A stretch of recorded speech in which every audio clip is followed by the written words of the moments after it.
Welcome to Starfleet Nurse On Call. I am Paul France, owner of France Games. I'm on SCP Online, FedCom Online, and Starfleet Warlord. Just remind how to join us by Talkcast every Thursday night starting at 9:30 p.m. Eastern Time. You can either call on the phone, just dial 605-562-0444. Just follow the directions. The call ID is 17702. Are you going to participate on the web? Just go to the TalkShoe website at www.talkshoe.com and search for call ID 17702. Or look for Starfleet Nurse On Call. You should be able to find us either way. I did a search the other day and couldn't find either one. But that's weird. It should find it. I just don't know what's going on. I might have to look at something. But anyway. But, of course, if you want the best online experience you want to go to, it's twitch.tv. Yes, twitch.tv/SFU On Call. And you will find us there. You'll be able to join the chat room. You'll be able to, if you want, you can follow me so you know when the next episode starts. But yeah, it is what it is. I don't have the purchase. I have not purchased the upgraded or whatever that is. But anyway, if you need to contact me for any reason, my email address is sfuoncall@gmail.com. That's sfuoncall@gmail.com. Also, you can follow on the Twitters. You can follow me at SFUOnCall, or you can follow me on Paul Franz, PaulFrnz. There's no T in that. And of course, my business account, which is Franz Games, FRNZGMES.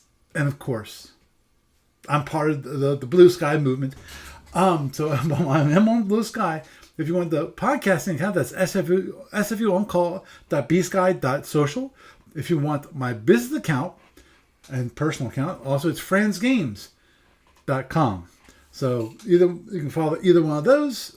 I'm back on the socials, coming back a little bit, which is fine. I never was into the socials that much, but obviously if I have someone following me and maybe DM me or whatever it's called Blue Sky, I'm not sure what's called Blue Sky, I'd be happy to reply to you. And of course, we have the Discord server. Just a reminder, we have a nice Discord server which has been quite hopping these days, which is good. Always good to see, and hopefully we'll see you there. And of course, the lovely Talkcast Get to Know podcast available on iTunes and various other feeds around the net, including YouTube. I'm not sure. Well, whatever. But the news this week, Gene again has been proofreading the Orion Master Starship book. Cole has still been working on Civil Wars and the ISC book. And Albert was working on Battle Technology. I'm not sure what that means. That's what was posted. It's the Battle Technology. What's Battle Technology? You got me on that one. Hopefully we'll find out sooner or later. For all I know, Steve Cole is going to listen to this and go, well, that's this, you dunderhead. Of course, he also hasn't posted anything on the company blog since Sunday, so there might have been some other things that he's been working on that he has not told the rest of us. I checked all the socials, nothing additional. But this week on Found the Online Store, we had the FedCom mounted asteroid map panels. Again, there's 2 panels. It's only $8, and these are extra asteroid map panels to increase the size of your map. Mounted, I'm assuming that they're actually together. That's why they're mounted. It didn't decide. It said in the description, so that is my assumption. Moving onward forward, actually, I should mention one thing really quick, which is, of course, we do have the cadet training manual is available for people to grab for free as an ebook form. If you want to learn how to play Starfleet battles, there's also one which is for the Federation Commander, which is called First Missions. Both of those are available for free.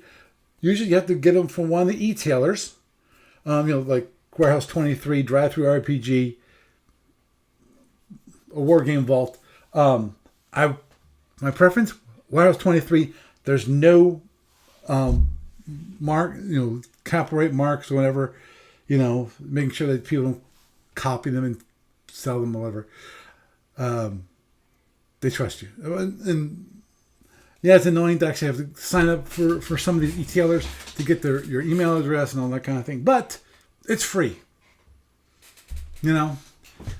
The only thing those retailers are going to do is they're going to be probably promoting whatever products they have for sale that month or that week.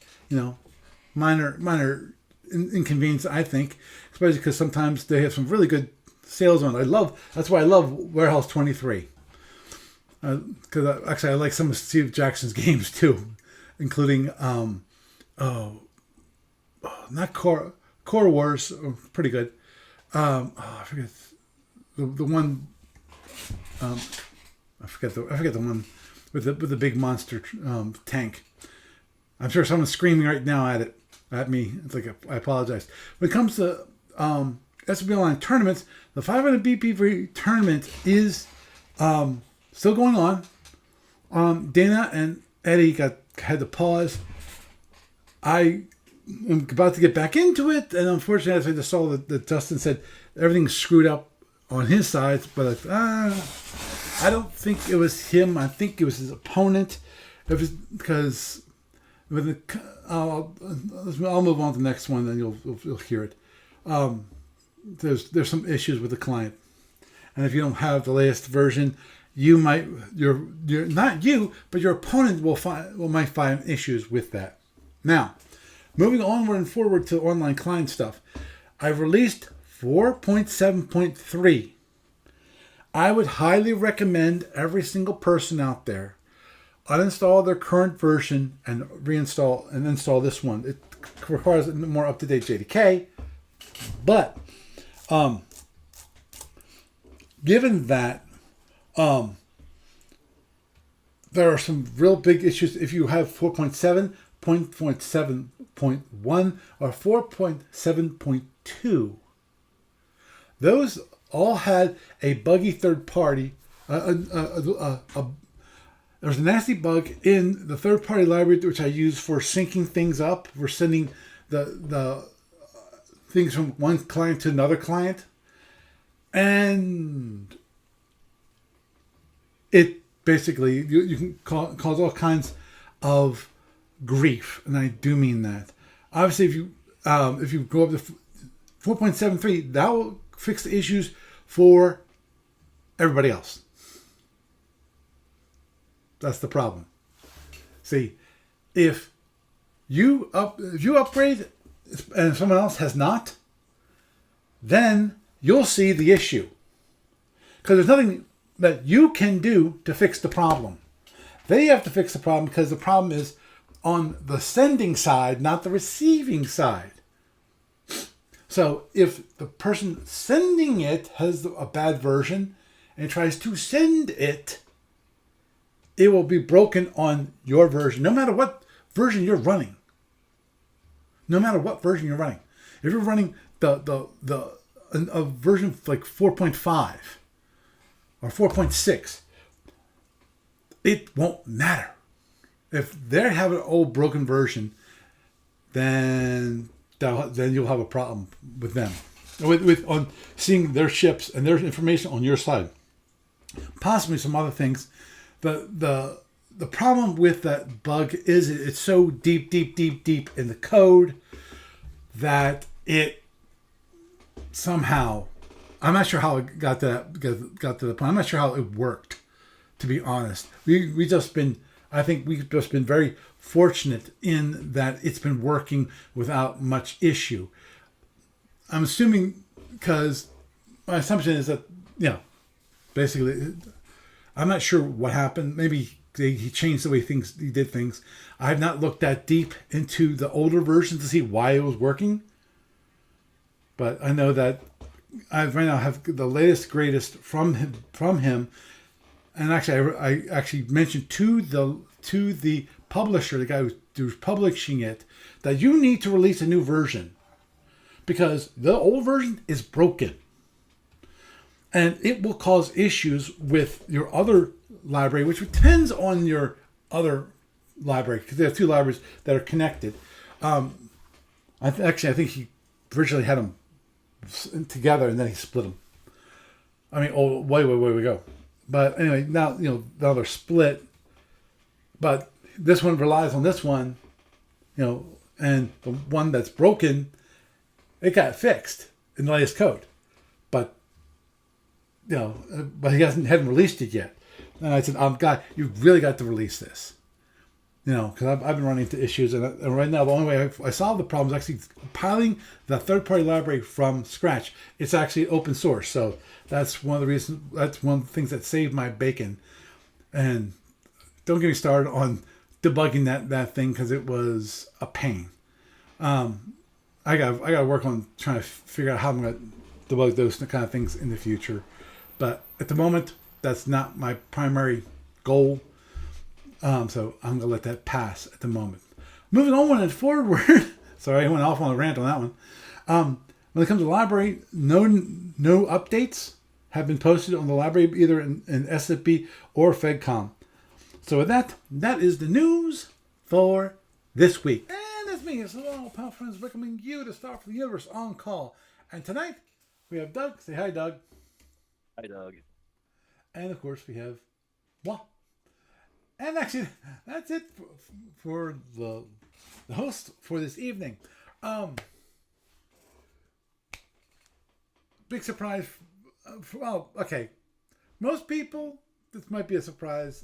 People who've been listening to me lately, probably not that much of a surprise, especially given how much I gave it last week.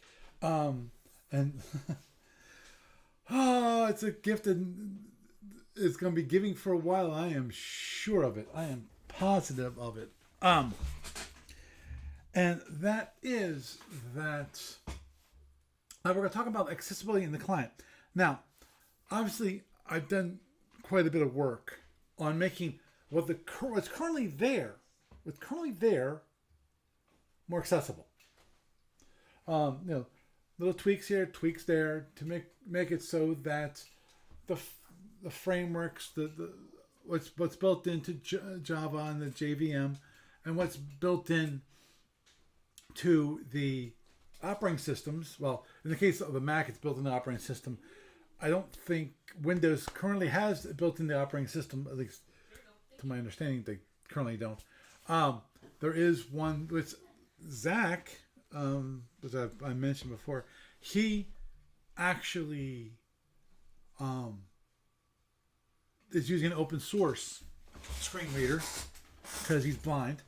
And there's another one. I can't remember off the top of my head, and it's really awful. I'm sure there's some people out there just screaming now that they know the product. It's a very expensive product, and usually the reason why people can able to get it is because it is done through government programs, so the people who originally created the screen reader can pay, charge exorbitant prices for a screen reader, and I'm sure that's why Zack doesn't have that one, or it's either that or he believes in the open source ethos, though obviously not too much because I know he's running Windows, so the open source ethos being that all software should be open sourced, so that people can actually see what's written, what the code actually does. And of course, to me, the biggest benefit of being open source, in my mind, is if that manufacturer, that whoever's creating that product, that program, if they go under, if they or stop supporting the product, someone else can pick up that and continue on. They can fix issues. Obviously, for people who are still using that product, they can continue to use that product and know, at least there's a chance, especially if it is a product that people enjoy, that it will continue to be available on their systems. Obviously, there's a point which even that's impossible. What was it? I know that actually Microsoft open sourced their version of DOS, which is interesting by itself. But some of that stuff, like open source DOS, at this point, except for free DOS, there's no reason, and even that, it's like x86 only. We're getting past that all computers are built on x86 technologies. Well, yeah, computers meaning laptops and desktops and that kind of thing. They're moving not away, but now we're in that in between period. There might be a time when x86 might no longer be used, but my guess is that's going to be long, far, far away. At least these 20, 30 years. Yeah. The problem with open source and Windows is Windows managed to get all those government contracts and all those business contracts, and they managed to put themselves in that position of being almost a monopoly Right. on PC hardware and they did it through colleges too, especially through campuses and Understood. here's your special student version of Office that you can get for a tenth of the price. You know, they did very well in that. The downside, of course, is being proprietary. Yeah. I I mean, understand. it, if Linux could run frickin' Eve and WoW and it can run everything else I want to run. If it could run those two things, I wouldn't have Windows installed on any of my machines. Understood. In theory, when it comes to, I'm not sure. Actually, I'd have to know more about the architecture. Though part of it obviously is Python, but I'm sure there's also it connects up with actual shared libraries, which are actually source code built for that particular architecture, and OS. So that's probably the big thing there, especially since Windows is going to be used DirectX, and so forth. But yeah, the big thing, of course, the biggest issue when it comes to open sourcing operating systems that work closed source, that's not an easy task, and I can tell you that for a fact. For those of you who know anything about it, there is an operating system which was open sourced 15, 20 years ago, somewhere around that time. It was called Open Solaris. Solaris originally was built by Sun, never designed to be open source. So the problem was when they wanted to go and try to open source it, the big issue was that there was some proprietary something the code that actually licensed from other companies that needed to either go to the companies and go say, hey, can we open source this? Can we actually reveal the source code and have it as part of our operating system and have it so that we can release it freely to the world? And either they say yes or no. If they say no, then in some cases what they had to do is they had to actually recode that part of the operating system to work to have an actual open source license for that code. So it's not easy. It took them quite a few years to actually get it from closed to open, and even that, then Oracle came around and stopped making it available. It's yeah. Let's not go there. Hey, Neon. So you had a topic for tonight. Yeah, which is accessibility in the client and things that can be done to improve it. Because as I mentioned to you, Doug, on our little quick chat, I'm zooming quick, before the podcast, one thing that is the case, at least I've seen this, especially on these little devices. What the heck is that? But I thought I'm watching a live stream. I think I'm looking at my old one. Okay. Are you actually streaming? Oh, this past broadcast, yeah. Okay. Okay. Don't mind me. Hi there, guys. Hey, how you doing, man? Oh, crap. Sorry. Da, da, da, da, da, da. I am broadcasting, right? Don't mind me. Oh, I can hear you fine. Yeah, well, you can hear me through Discord.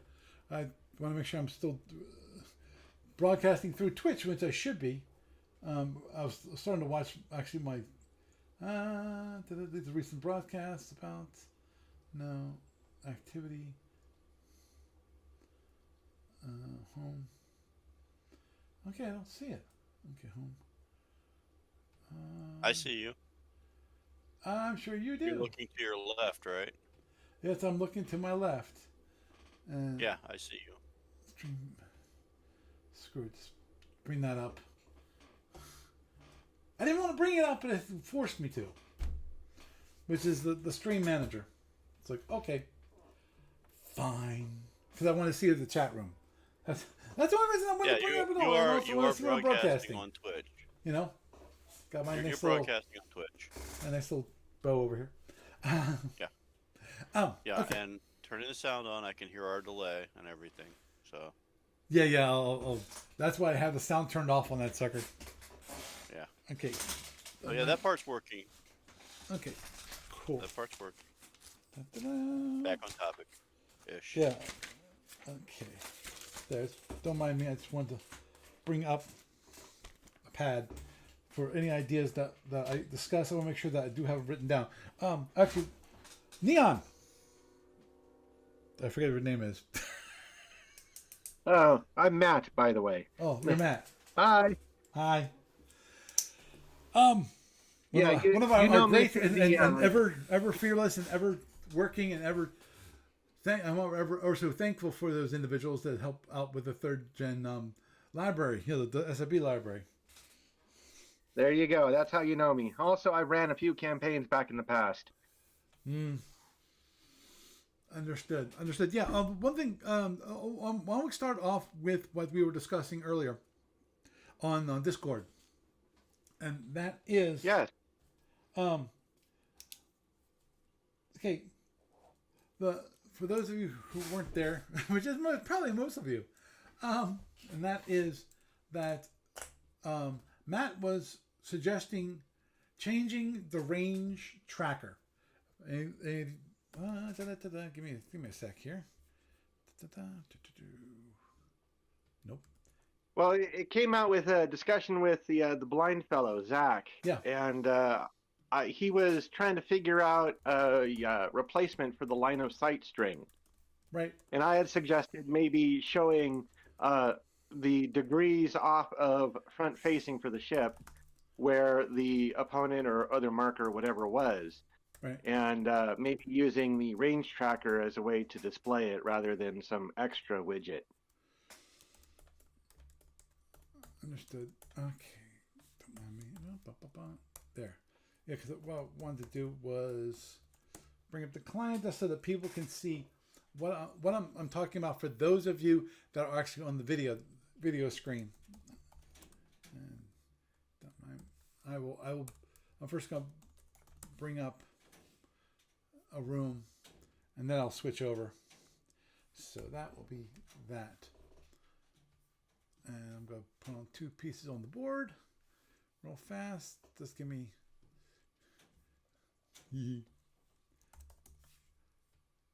For those of you who've ever seen my demos, this is normal for me.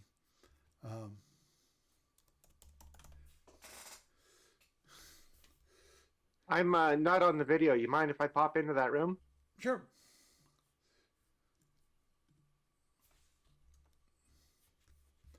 And undo movements. Okay, there. I just want to move this guy over here. Okay. And it's just... Yeah, I have read the Fed, and we have Clink the Klingon. Some people know who Clink is. Colonel Clink. You remember? I know nothing. Oh wait, that's the Sergeant. No, that's Schultz. That's Sergeant Schultz. Sergeant Schultz. I know nothing. Yep. It's always fun. Okay. Now, currently the range tracker is a very simple window. What it has, you have the from unit or possibly you can actually specify. If you look at this, you actually can specify a position. So you can say, okay, how far is like the red counter from position 2511. So you actually can tell it from the position itself. Wow, I had never actually played with that. That is awesome. Yeah, well, I figured that also there's some part of it which some people don't know about and don't really know what that is, which is alarm list. You can actually have alarms. You can do an add. You can do a range alarm and say, okay, if the red counter is within, okay, let me first equal is less than or equal to range 3, he is too close. And this repeating. So basically what happened in this case, my range alarm, I have my range alarm. Anytime that the clink gets within that range, the alarm will go off and say he is too close. And you're going to see this again, yes. So you can actually, if you're concerned about 2 units being too close, you actually can set an alarm to remind you, hey, you're too close. So there's a whole alarm kind. You have range, impulse, and change speed alarm. So you can. So it's a nice. It's a feature that not many people use, I'm sure, because they don't know about the alarm list. What's the alarm list? But for those of you on the podcast, you know what that is. Now there's an alarm list, so you can actually for an impulse. So if you want to set yourself on a reminder on impulse 10 to maybe check the positions of certain units or whatever, you can do that. So anyhow,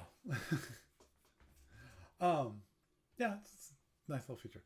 But okay, on the range tracker, currently has from and to has a range. Now, what was suggested by Matt here was from angle to angle. Now, I'm not sure what that really meant. What were you meaning by that, Matt? Well, I was thinking it would be an angle off of center line to the ship. Wherever the ship was facing, it would adjust for the ship's facing. But the idea was to give a facing to the other marker, other opponent, whatever, and then give a facing from the other opponent too. That way you would know if you were in their arc. Mm-hmm. So the idea of this whole idea was to make it so that someone could read what their, how far off of center line one thing was and how off the other center line you were. That way you'd know if you were in forward arc or if they were in forward arc. Right. Honestly, I don't like that interface because to me it's confusing. That's why if you want it from in this case we have an angle from the red to the clink. Okay, that'll give you what the angle and the range is. I think that's fine. And if you want from the clink to the red, you can just add another entry which says from clink to red, and then it'll give you the angle and the range. I think that'll be fine. To me, I think that's clearer and simpler. There's no reason to have both of them at the same time. Yeah, that's fine. I just thought that someone would want one entry for both, but if you wanted to do 2 entries, that's fine. Yeah.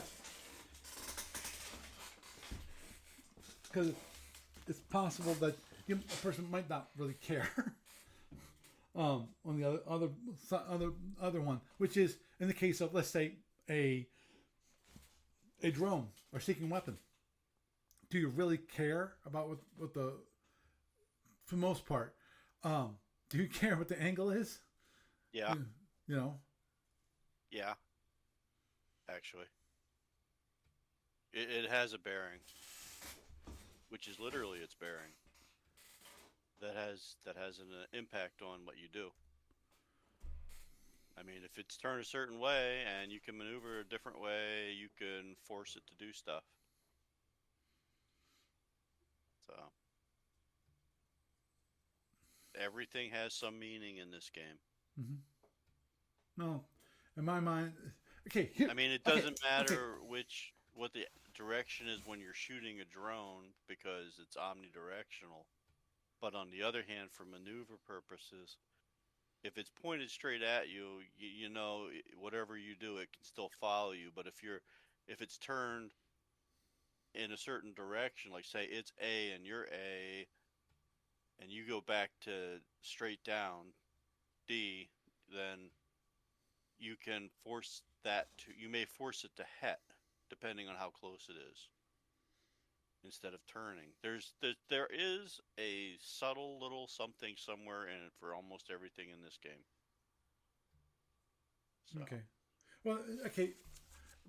Okay. To a certain degree, you're correct. To a certain degree, you're wrong.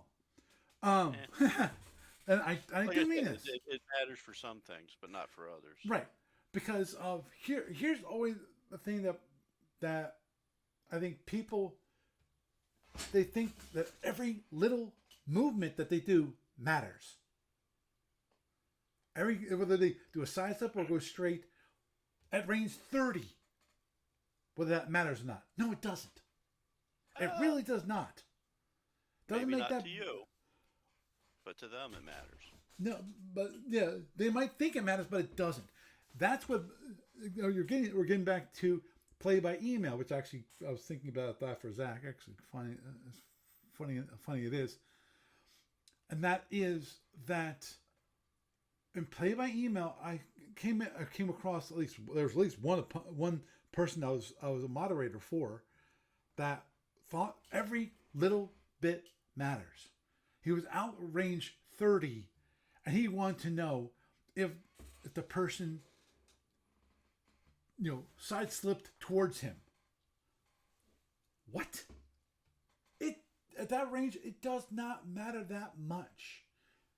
If you don't react to it for another 8 impulses, it does not matter. Especially you're going like speed 20. That's going to be 3 or 4 hexes. It really does not matter. Short of them turning that could matter. Them side slipping a little bit here and there, no. People think that every tiniest important to details you is not always important to everyone else. Yeah, well, I disagree that even though they think it's important, I don't think it is important, and I feel like that they're just taking it to a certain level. It looks like Matt dropped. But getting back to this. Well, the flip side of that is if they're side slipping, and it could be a matter of whether they have to turn to do something or not. You never know. Mm-hmm. So I'd give them their due on that, and they have a right to know. So. Mm-hmm. No, didn't quite miss it.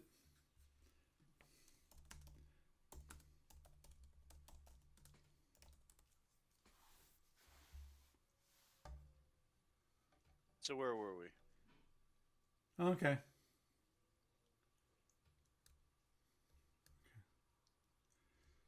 Okay. But anyway, okay. Looks like Matt dropped off. I'm not sure why. Possibly either he had to go or he lost his connection. You never know these days of the internet, because it requires power. If you don't have power, you don't have internet. Well, to a certain degree. For those of you, like me, that have learned my lesson and actually, which is all my network gear has a UPS attached to it. And then, of course, since I'm using like a laptop or an iPad or a phone, they have built-in batteries. And actually, more importantly, when it comes to those UPSs and network, when it comes to my job, actually we haven't had an issue with it lately, but there was a time where we kept on every once in a while having like a 10-second drop in power here. I'm not sure what was happening, but it dropped for 10 seconds. And then, of course, everything gets disconnected, and then you have to wait for the next. For my work, it took me another 5 minutes to get connected up again. And of course, my wife, she does a lot. She sees clients using Zoom or FaceTime or whatever. And if the internet goes down, they're your host for that session until the power comes back up, and then you do the reconnecting and all that kind of fun thing. And of course, in some cases, in my mind, you don't want to have it happen in the most inopportune moment, when maybe more of a heated discussion is starting to occur. That you lose connectivity, some might think it was on purpose, But anyhow, doesn't have to be a client. It could be for your job. You disconnected on purpose. No, you didn't. Okay, now going back to accessibility. So yeah, I think interface wise, it makes more sense just to have a single angle.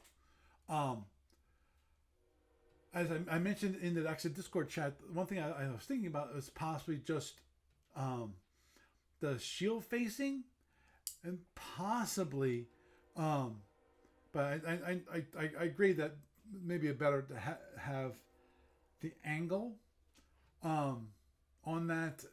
Possibly add shield facing to make it a little more understandable, and also in the case of the a person who's playing, let's say, you're flying around and you don't really notice that you want to keep like that person off shield number, let's say 2. And you don't realize what shield is facing your opponent. And if you keep the range tracker on, you actually can also keep an eye on, okay, what shield is it? Because obviously you can use the line of sight string for normal for sighted people that can they can do that. But again, you have those distances and so forth, and people might take those long shots at you, like when range 30 occurs and you show a down shield.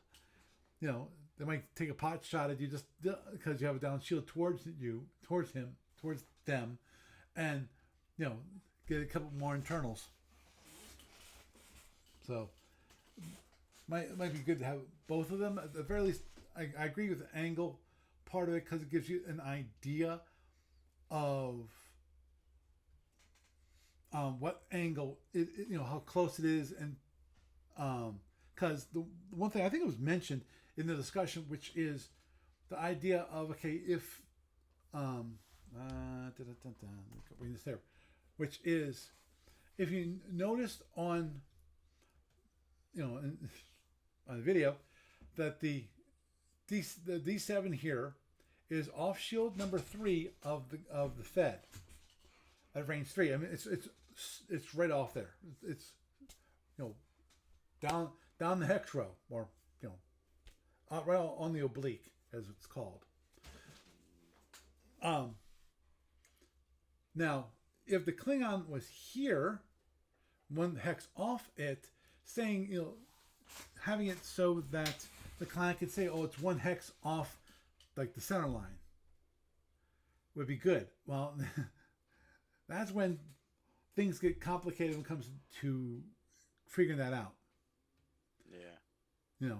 Bearing. Because having the angle gives you an idea that they're not directly down on that angle because of. Let me see. This would be this is 0. That would be 60. That would be 120.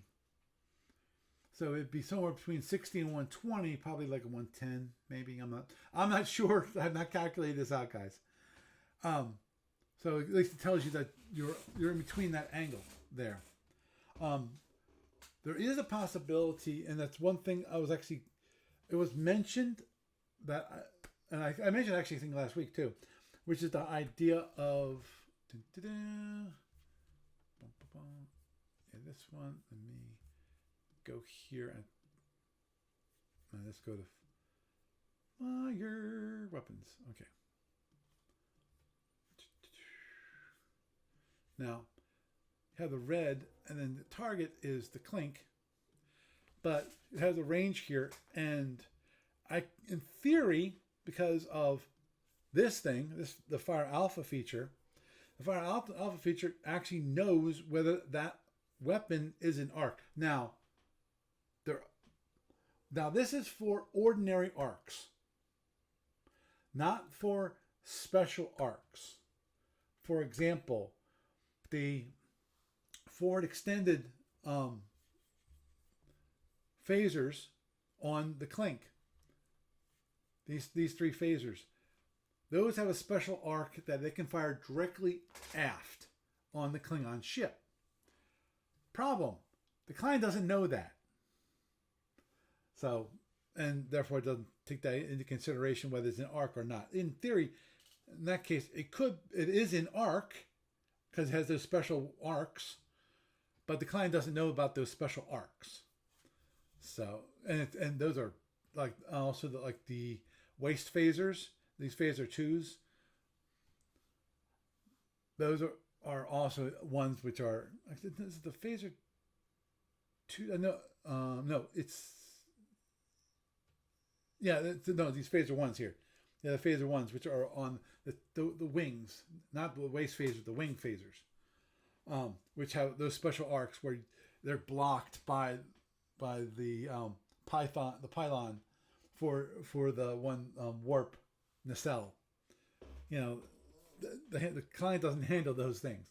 But as I said, there's one thing I could add to it, which is the ability to know whether, list out on when you're announcing fire, whether it is actually, Zack's here, whether it actually is an arc or not. I could add that to the fire weapons chart. I don't know if I'm supposed to speak. I apologize. But no, you're supposed to speak. That this is a open forum. That would be incredibly useful. Yeah. Just for some context, I am a completely new player. I just kind of bought the game more or less on a whim because I have heard of SFB, and so I thought I would check it out. And the client is one of the more accessible ways to do that. So, and I'm trying my best to improve that. I appreciate it. I'm glad you actually are here, Zack, because I think your input would be a great help in this discussion. Of course. Okay. Now, I had some ideas running through my head today. At least they came up to mind, and invariably I forgot some of them because of I was in the middle of church, so I'm trying to pay attention to what's going on and not think about the client. But one thing that definitely came to mind, which is, and I definitely want your input on this, which is that in some cases, I've wanted to do some of this stuff a while back, but I'm not sure how accessible this would be, which is basically the idea of in the chat room, the chat area, and yes. Where you enter in your chat, having commands, text-based commands. Oh, absolutely. I have had plenty of experience with games that do that, or at least seen some proofs of concept that it definitely can be done, depending on the kinds of commands, like slash commands to do right. Whatever with pieces, or so I don't have to interact with the main UI, which can be kind of annoying. Understood. From my understanding. Yeah, there are a few at the moment, which I don't remember them off the top of my head. I think if I recall correctly, I think that one. Yeah. Like one of them is just like /fire, which will bring up the activity decision window with fire. Firing, right. Right. Yeah. And I think /activity is the same thing. It'll bring up the activity window. I think there's some more, but I forget off the top of my head. Because it was when I was getting into that whole idea of /commands, doing certain things for different. They're called plugins, and that's what they are. It's actually the architecture of the client actually a plugin like where you can design. I noticed that there was support for like F&D and like that, although I didn't investigate that very thoroughly. Yeah, I probably should remove that just because of it's kind of unfinished, and I've never played F&E, so I'm not sure how well it is. I talked to the person who helped me with the F&E portion, but it got. Yeah, I mean, I obviously haven't either. In fairness, I haven't played a full game of anything since, honestly, situational awareness is one of the things that I kind of struggle with at the moment with the way with things as they are. Although I did realize last time I was on that the range dialogue does seem to help a bit with that. And obviously I'm still playing cadet scenarios, so there's a limited number of things that can happen in that context. Understood. Yeah, that was the one thing that I was thinking about, which is how much, because a lot of the stuff when it comes to on the map itself is useless to you. Yes. Because it's really not for accessibility, and that, to be honest, I don't know how to make it accessible at the moment in time. I'm sure I'm missing something simple. I mean, if you're talking about the mechanics, I'm not super familiar with Java accessibility. I don't think you would be. I know what I want it to do. I want it so that the different counters, you can actually do a tab, and it goes from counter to counter to counter to counter. Basically, in the context of Java, it's called focusable. Right, focus order. Right, so that the order of counters is logical-ish. Yeah. Right. So I have been through my own minor efforts working on creating an accessible hex mapping tool for my own benefit, and it is basically just like using JavaScript and ARIA and web technologies, which I am slightly more familiar with. Mm-hmm. But basically, the way that it works is that you use a cursor to navigate from hex to hex, or you can you can do things like pull up a list of pieces, and it'll tell you where they are, and it finally seems to be behaving correctly in terms of calculating firing arcs, knock on wood, and so on. But I mean, yeah, that's obviously a very side piece, and if I could avoid having to deal with two separate interfaces, that would be great. Oh, understood. Yeah, that's why I was thinking. I think I mentioned to you that I think a lot of stuff could be done via the game control. Yeah, and that I have discovered. Honestly, the biggest kind of, I guess, slightly frustrating thing is that if I tell a ship, for example, to move forward or to turn, keeping track of yes, did it turn or not is tricky, because I have to go back to the log window and check, did the log update, and is it doing what I think it is? And half the time I press the wrong button, so it turned the wrong way or whatever.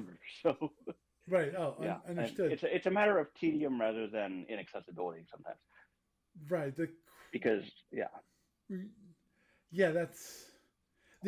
That's why I was talking. I mentioned in the Discord server that about the chat room, the chat area. Yes. Because currently, at least mine, from what when it comes to voiceover on the Mac, when it gets to the chat area, it just reads everything in the chat area. Yeah, and I don't think it does the same thing with NVDA, my preferred Windows screen reader. Right. Screen readers do things very differently, and I think that VoiceOver just maybe has kind of subpar performance in that area. It's been a while since I've had a Mac, so I don't unfortunately have one to test with. So, okay, but what's your experience in the chat area then? It's been pretty good. I mean, I don't think that when I was in it, I didn't run into anything. NVDA basically just doesn't read anything other than obviously, this is your chat. This is the chat window, but it doesn't actually read the contents of it unless you navigate over them, which is a good thing. Same thing for like the log window. Similar controls, I think. I think that's what I'm talking. What you're calling the log window is the chat area. Is the chat area? Oh, then yeah.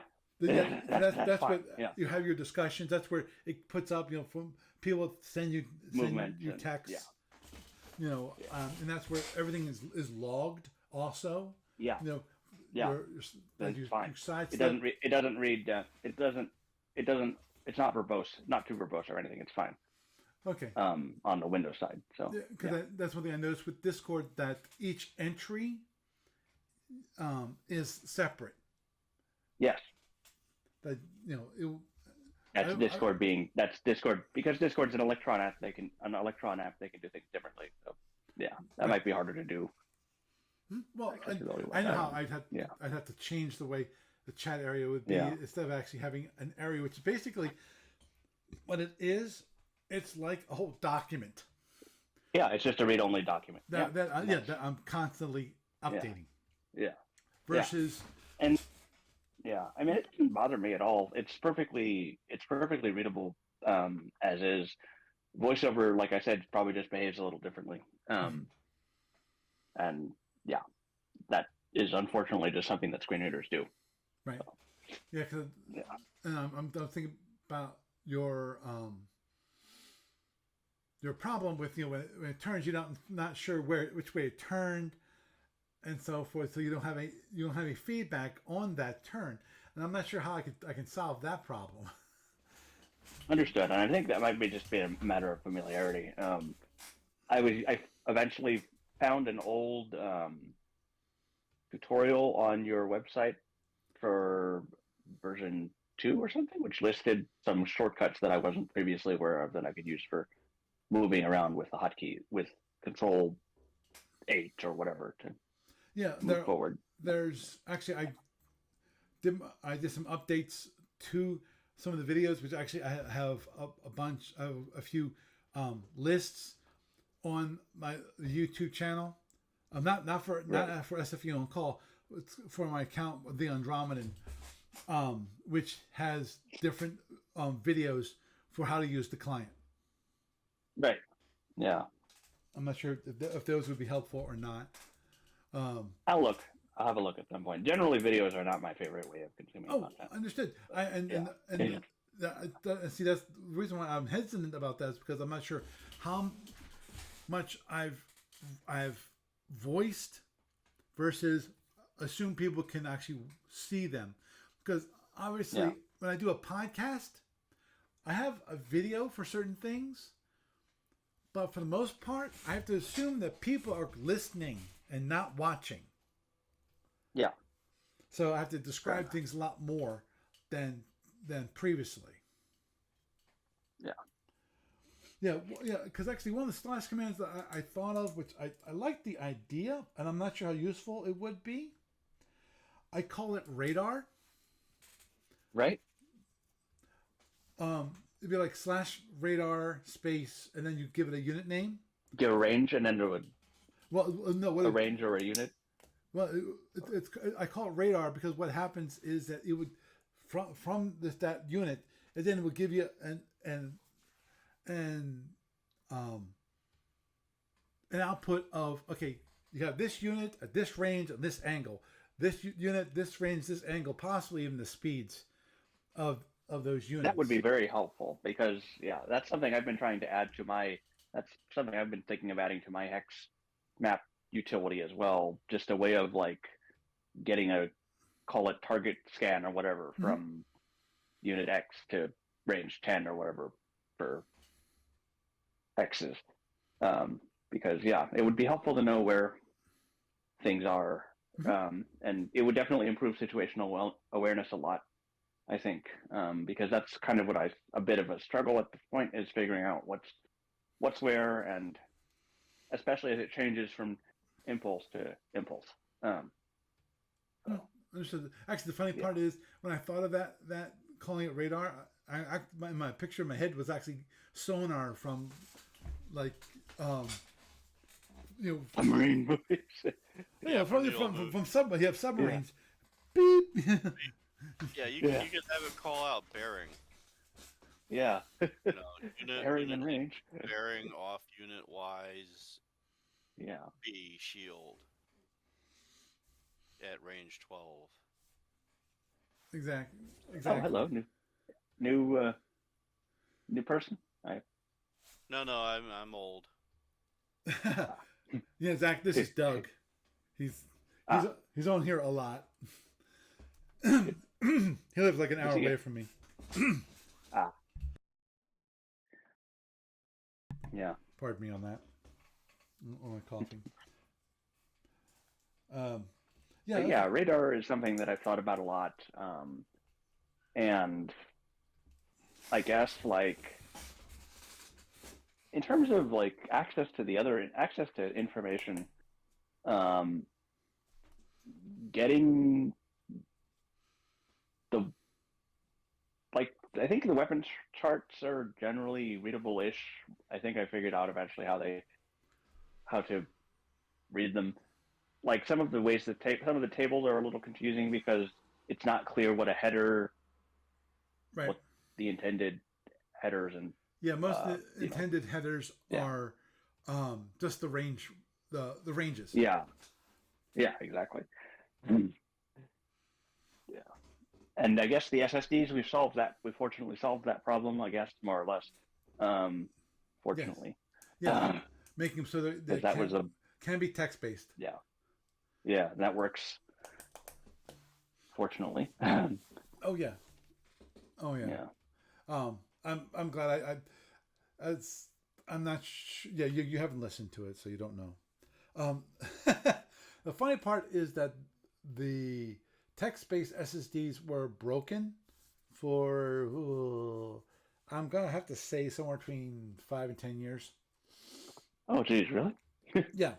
Well, wow. Happened ever since well, actually, I'm not sure how long ago it happened. I think when I switched them to the 3rd gen SSDs, then that's when the text-based broke. In that, you couldn't use it to actually play the game. You couldn't edit or have. You can do damage allocation. That's fine. The problem is you couldn't edit it to do like repairs. And when it comes to the client, if you don't have a user account, you're not paid account. When it comes to regular SSB games, if a person is using a ship that is part of the library, they won't see the SSD. They'll see the text-based SSD. So in this case, Les LeBlanc is the person who reported this to me. What he wanted to happen was have it so that somebody who doesn't have an account can act like a demo account. At that point, they could actually still play the game, but it'd just be text-based. Right. And at that point, I had no reason to really put that on the top of my list of things to fix. Fair enough. And obviously, then you came along, and that came to my top of my list. Was to have so they can. I'm glad I can contribute, however unintentionally. Oh yeah. I haven't tried. I haven't done a whole lot with them, but they're readable. They're infinitely more readable than the graphical versions, so that's fine. Oh yeah. Yeah. Those are for you. I think it would be more of a hit and miss kind of thing. Because in theory, with the graphical one, you can figure out what's there. It just means you have to go click, click, click, click, click, and if you click and it actually pops up a window, you got to hit, and that push. You can see what's in that box. But but you can't know if you hit all the boxes. Right. It just seems fundamentally stupid to waste It's like the minefield minutes game. minutes of my life doing that. Right. No, why do I have to? Yeah, but fortunately, I don't have to. So. Agreed. I think I think the biggest thing, honestly, is just kind of getting familiar with all the rules and figuring out how to like firing arcs. I think I finally theoretically get a handle on its stuff like figuring out where not seeking weapons but direct fire weapons hit. I think that's kind of isn't that another area where line of sight or sight strings are useful? Right. I guess yeah. Well, just thinking about procedures that the manual kind of assumes you'll have eyes for. Right. Especially the firing arcs, because part of the manual will be this firing arc chart, which shows you in a hex. Have the center hex, and then say 60-degree. They're 60 degrees like bounded. What's the word? 60 degrees. Mm-hmm. The word is escaping me, but I mean segments, arc, something like that. Yeah, the word is arcs. Yes, precisely. Yeah, but it's and it shows you that for the case of for right, the right angle, right side of which and that that's a 60-degree arc going out shield number 2 and going out shield number 3. Which are hex side. If you have the metal hex, if it's on the two, basically the right starts at those two kind of hexes right beside it, right beside that hex, because you can picture that, right? Yeah. Okay. Yeah, for those two hexes, on the right hand side, that's you go out. You keep going straight out those two directions, and you got your right arcs. Infinitely long. Yeah. Right, like they go out infinity. Yeah. And of course, and then we have the forward arc, which is basically front arc right and front arc left. Well, sorry. The two hexes in the front of the ship. The front. Right. What was it called? Left front. Oh, left front.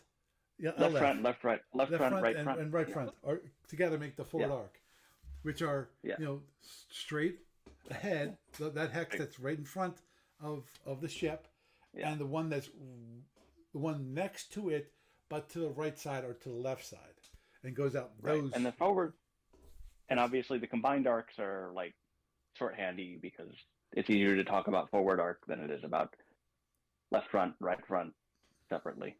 So. Right. Saying it together because together, it makes it easier because then together, just like forward extended. That's the forward arc. That's 180 degrees around the front of the ship. Or that's no, not 180. That's not 180. That would be front half. Oh, front half. Front half is the 180 degrees. Right. Now, front extended. I gotta remember this. That'd be 120. That'd be 60, 120, 180. 180 plus 60 is 240. Oh, 240. I thought it might be 240, but it wasn't sure. That seemed like a large measurement. Yeah, it's 240 degrees. It's pretty good arcs. Yeah.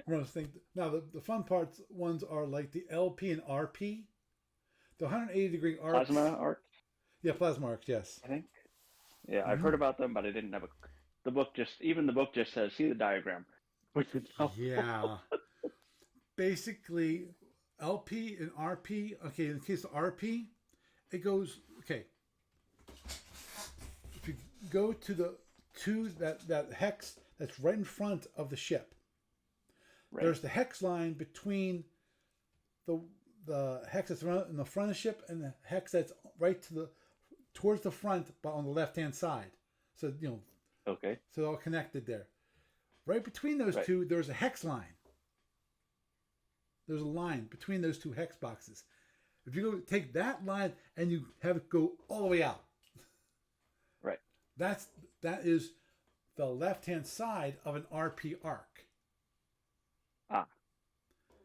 Now you keep going around to the right-hand side of the ship. That right hex that's towards the back of the ship. There's the next hex over, which is at the very behind, behind the ship. Right. So between those two hexes, that the right hand side, but towards the back of the ship, and the one that's directly aft, that hex line there. So it's this. So the arc is 180 degrees, going from hex line to hex line. So it's kind of complicated. Yeah, kind of complicated. Yeah, because it doesn't use the hex hexes themselves. I was asking the other day how center common. line. Yeah, I was asking the other day how common that was, just because it seems like it might be harder to code for my purposes. Mm-hmm. But yeah, it's when it comes to plasma ships, it's quite common. Yeah. The three arcs, three major arcs. There's one other arc, and actually, there's three marks that are used the most: RP, LP, and FP. FP is just front half. It's just for plasma. Right. There's RP, which is very rarely used because it's a plasma that goes the rear half. Right of your ship. Oh. No, the rear half. Sorry, not RP. That's it's FP, LP, RP. I forget what's rear of the ship. What that's called? RH. I thought usually they have a P. I don't remember. That's all. It's been so long. And then they got the really weird arcs, which are basically like I think LRP or RLP. I think basically it's the reverse, but where it centers on the firing out the rear of the ship. But those ships that have those are really large ships, and so they're so those kind of arcs going out the rear of the ship. When it comes to plasma, is rare. You do have sometimes with the arcs left side and right side. You know those? Right. LSRS, yes. Yes. They're 180 degrees centered on the right side of the ship or the left side of the ship. So basically, well, it's the center line of that is the hex in front and the hex behind. Right. Those are the centers, and anything on the right hand side, So in theory, if you have something that's one weapon that's right side, the other weapon is left side. If you got something right in front of your ship, center line right in front of the ship, you can fire both those weapons on that target.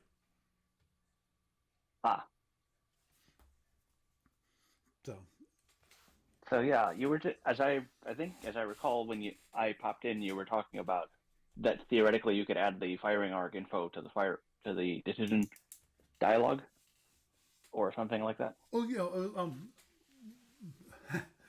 I was talking about something which actually was discussed in the Discord server, which is something that you were assuming that the client did, but it didn't do.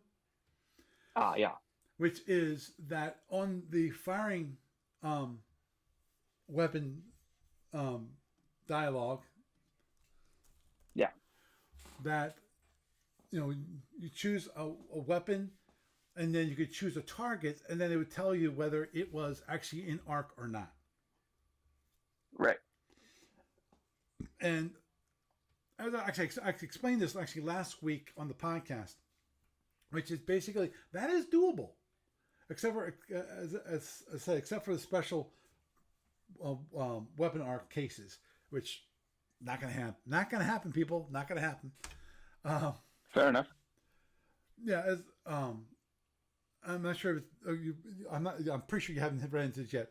Which is the Klingon D7 has these 3 forward extended arc phasers at the very front of the ship. Those phasers can also fire the hex directly aft of the ship. That hex. So if you go straight the after the ship and go straight down that hex, you can fire. So like they can fire directly behind it. Mm-hmm. If a ship is facing aft or whatever, then they can fire. That's interesting. Yeah. So at range 1, actually they're 360-degree arcs if you think about it. That's what I thought. I wasn't sure if that was actually. Yeah. Well, that's at range 1, but at range 2, it's not quite. There's additional hexes which are missed. But anyway, but those are special arcs that are part of that ship. So and the Fed has the same kind of thing with their I think they're light. Some of the phasers on the not in the cells, the little circle part of the ship. Saucer, thank you. Saucer part of the ship, but that can't handle it. But I'm not sure if you've seen it. There's a button called Fire Alpha. I have, and I've never used it, but I've seen it. What that allows you to do is you fire from a ship, and then you select there's a fire from is on the left hand side. I'm not sure if that's accessible at the moment. I've not checked it to see if I've connected the two. Then you can select the target, and then from there you can see it's okay, Fire Alpha, and then there's some options to exclude certain weapons that you've already fired, weapons that fired in the last 8 impulses or whatever. It could be 12, it could be whatever. Exclude weapons that fired this turn. Sorry. The top one was not not fired. It was already selected, i.e., you've already selected in that firing activity phase, right? Yeah, you already selected it, and say, okay, don't exclude that. Don't worry about that. I know it's an arc, even though you might not know it's arc. I know it's an arc. Okay, and then you can exclude different selected weapons, and say, okay, well, I don't want to fire my disruptors. I don't want to fire my phaser 1s or phaser 3s. It can fire them. It will fire them all. And then you click OK, and then what it will do is it should. It did not. Okay, from red to the clink, and that. That should work. It's not working. Okay, well, I have to see why that's broken, but it should. Fire Alpha is. It should work. It should be able to select all the weapons that are in arc for that unit. So it actually does do the calculations, and that's why it just doesn't display. It just doesn't display that information at the moment. Well, it should have. But on mine, it should have said. It should have selected it for firing, and then right, but only if it's available. But only if it's in. It's called Fire Alpha because it's the. What's the term? Alpha strike. Yes, i.e., fire every single weapon that's available to fire. Right. Because most of the time, you'd actually one of the weapons you exclude, you would exclude phaser 3s. Right, because they're short ranged and they don't do anything. Right. Even though they're within range 15, you can fire them. It's just that at range like 9, what's the point? Yeah. Fair enough. There it goes. Yeah. Did I get it? Yeah. That's weird. Yeah. From the clink to the red. Actually, that worked. Oh. Maybe I missed something. But yeah,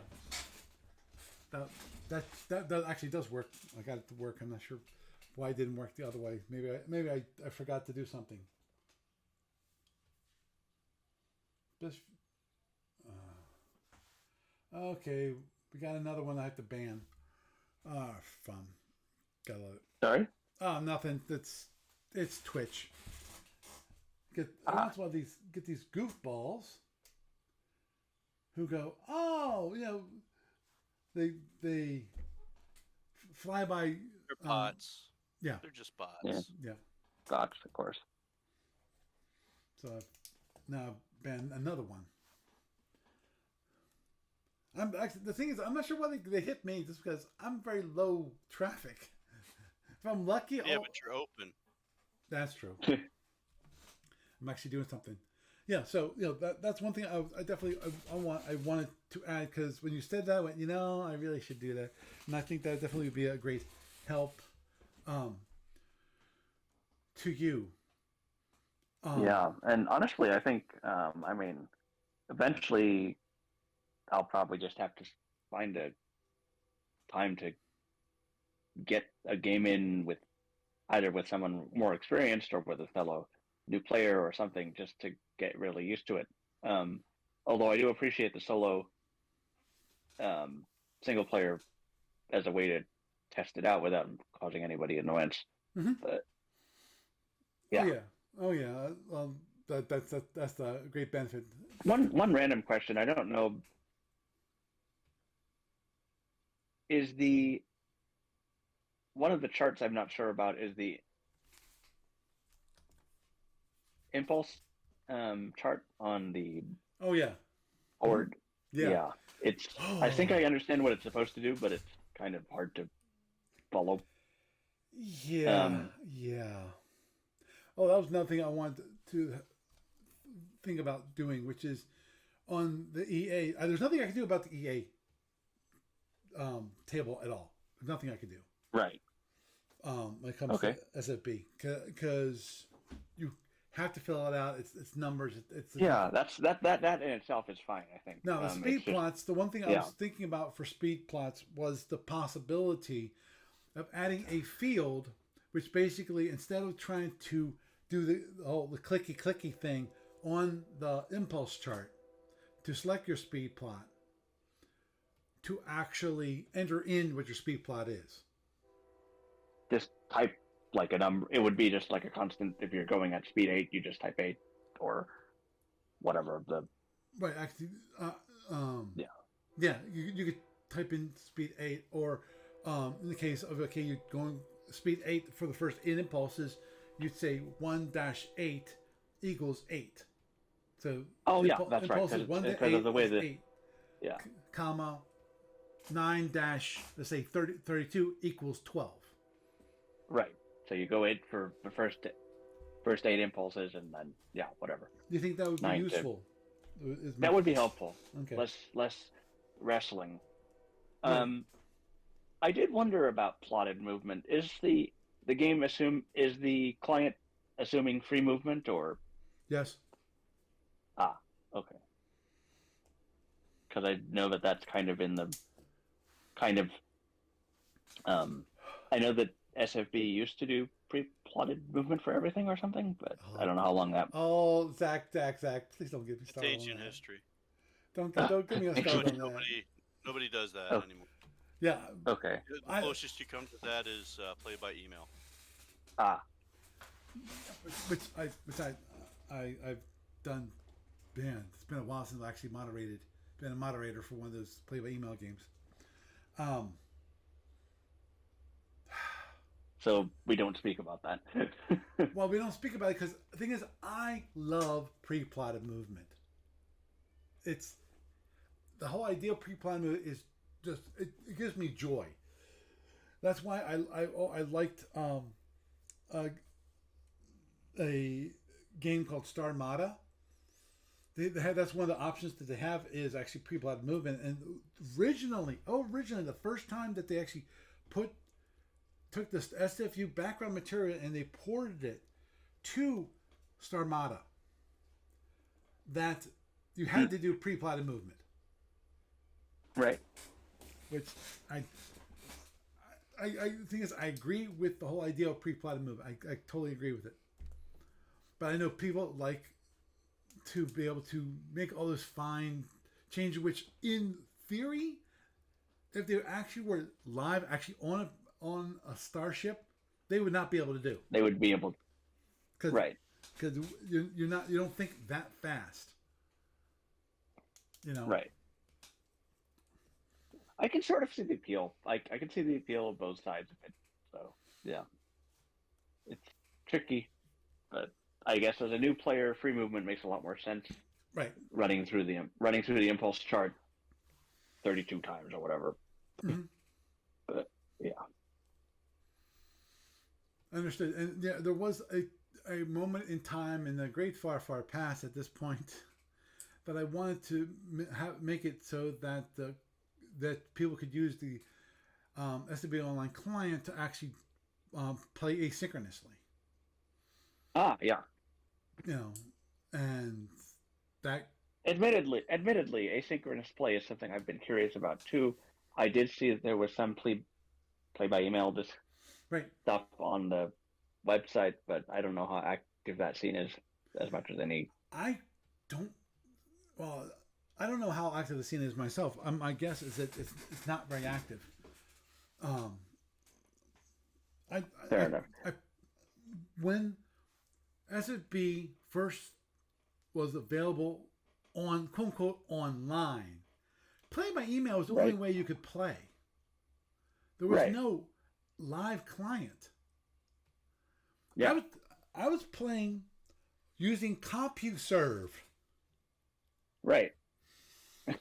For those of you who know anything about some history of computers and the internet, back in the dark ages, when yes, yeah. Genie email addresses were you had to go numbers. farm your own bits out of the ground. Yeah, I got it. Exactly. It's, but you know, I pterodactyl to the record player.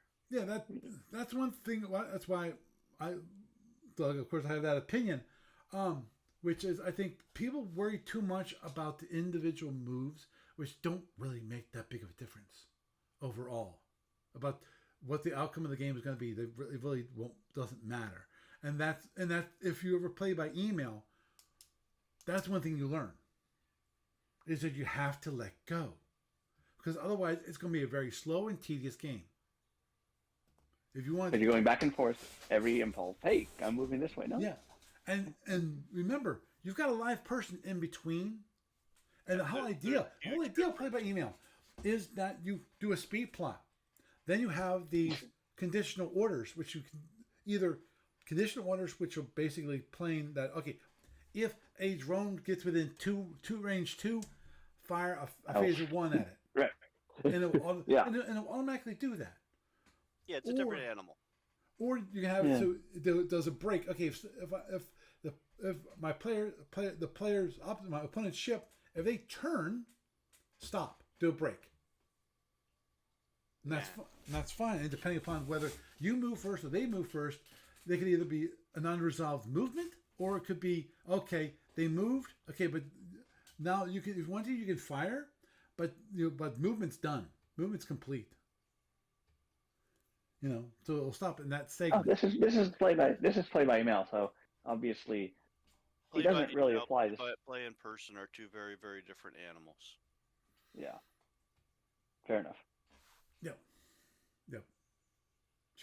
Okay. The likelihood that I ever played in person seems pretty slim to none, but yeah, that would appreciate the distinction. That would be quite a challenge, I would think, for you. Yeah.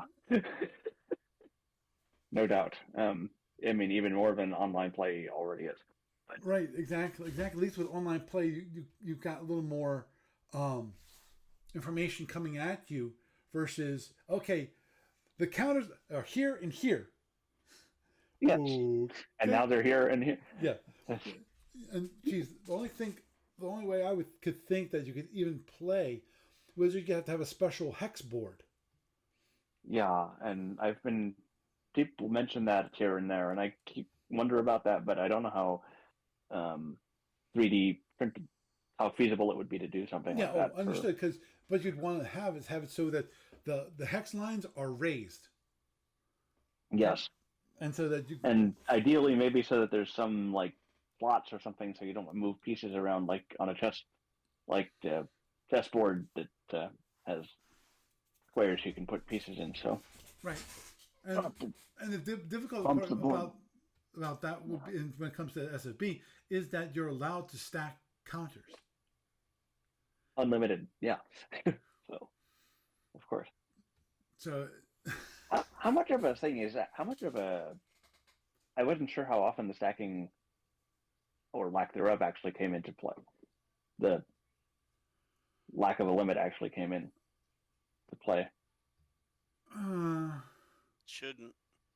Yeah. I mean, it's a 10,000 kilometer hex, right? Yeah, yeah. So, yeah. I bet the only thing that might make a difference is if the entire hex is taken up by a planet. Fair enough. Right. And But I was just even mostly then, wondering how often. I was just mostly wondering how often things are in the same hex. well, the biggest thing that always happens is drones. You have a stack of drones, which are all moving together towards a certain target. Right. So that's the one that most happens the most. Obviously, but even then you have counters that are like swarm counters. right. You can do So it's one. Yeah. So you can cut down on the number of counters. That's true. And if you wanted to take a page from the Federation and Empire side of it all, if you have too many ships, you could theoretically use a separate area thing to put all your ships on. Right. And put one counter on the board to say this represents that group of ships. Right. But that only really works if that group of ships all have the same bearing. And are going the same speed. Realistically, I would imagine that people probably don't play with like. This doesn't seem like it's the kind of game that is suitable to a dozen ships on the side or whatever. But maybe I'm wrong. Yeah. Just the amount of tracking you'd have to do seems a little excessive. Yeah, the most interesting one is when you actually have people play with miniatures. Because in theory, the ships can be in the same hex. When it comes to SFB now, there are other versions which they're not allowed to be in the same hex. If I recall, I gotta check. But I'm pretty sure Federation Commander. Actually, no. I think you can, but then there's a limit to the stack that you could actually have. In which case, it starts interfering with fire. It's weird. But anyhow, okay. Well, Zach, Doug, I need to start. Thinking of the old Zaki stuff? That's true. The Zaki miniatures rules.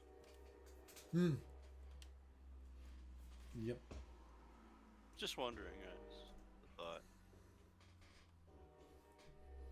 So. True. I trust me. That I was quite saddened when Shapeways went out of business. Like, I'd like to have more counters. I'd like to have more some miniatures.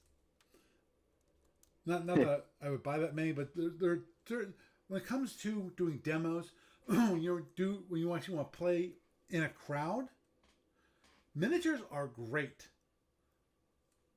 Because I can imagine. Easier to see. Right. They draw the attention of people. Yeah. Yep, they're eye catching. Yep. That's the whole and idea. It's an instant recognition of the genre. Yeah. Especially when you have the Enterprise out there and the Klingon ship. Yeah. You were saying something. You were starting to say something, and then we got sidetracked by miniatures. That's fine. That's fine. Yeah, I'm gonna have to shut things down because Lord knows it's already getting late. It's almost 11 o'clock my time. Can I throw a quick plug out? What's that? Can I throw a quick plug in, Paul? Of course.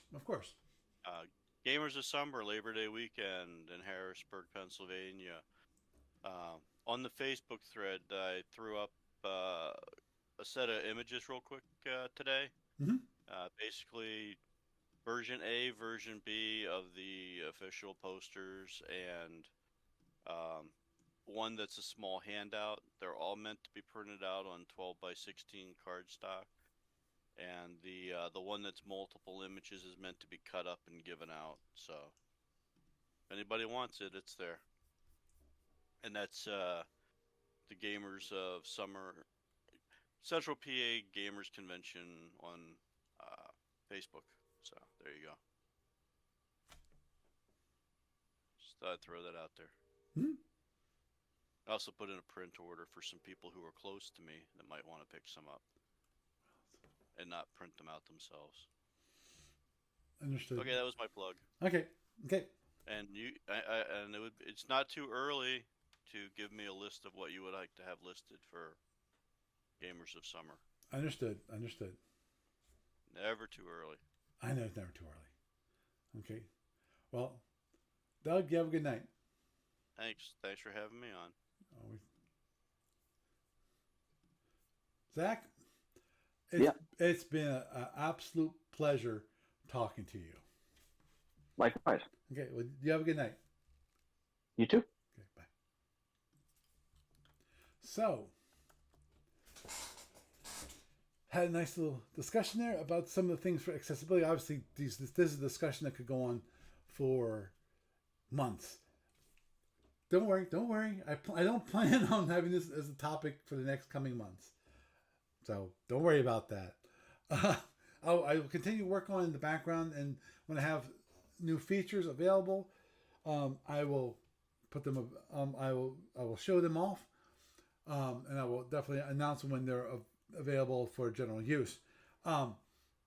So, and I'm hoping that'll improve it. As I mentioned at the beginning, I feel like especially that these little suckers, these little phones, have been, when it comes to accessibility features, those things that make things more accessible for others also help those people who don't have those challenges to make a program, or in this case a device, a lot easier to use. For me, actually, there's one thing I'm not sure.